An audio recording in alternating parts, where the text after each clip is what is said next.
The sky is a place that I feel comfortable. I consider it my home.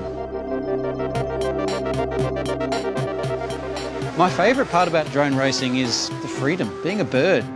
It's very similar to that first time that you get your car licence and you go, where am I going to go? Not only can you go left or right and straight, but you can also go up. You can actually see what the drone sees. It's quite a different and surreal experience. Where you can now go is really limited to your imagination. Been living in Brisbane now for about 20 years.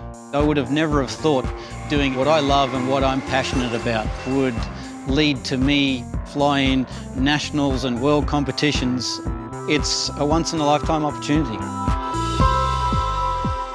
Anyone who is very passionate about something knows the amount of work done behind the scenes. In my house, well, we don't have a dining table. It's now officially the building table.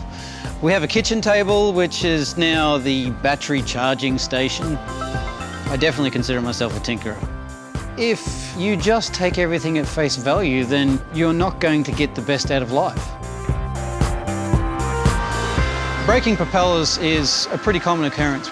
It's not uncommon to break 12 or more in a flight session with friends. In the past, I've needed to carry a special tool around in my toolbox to do that. The TREAD has made my life a lot more convenient. Now I've actually got it on my wrist, so it doesn't matter where I am, I've now got the tool to do the job. Those parts of aviation where the challenge remains or there's always a new challenge is what keeps me coming back. You only live once, so do what you're passionate about.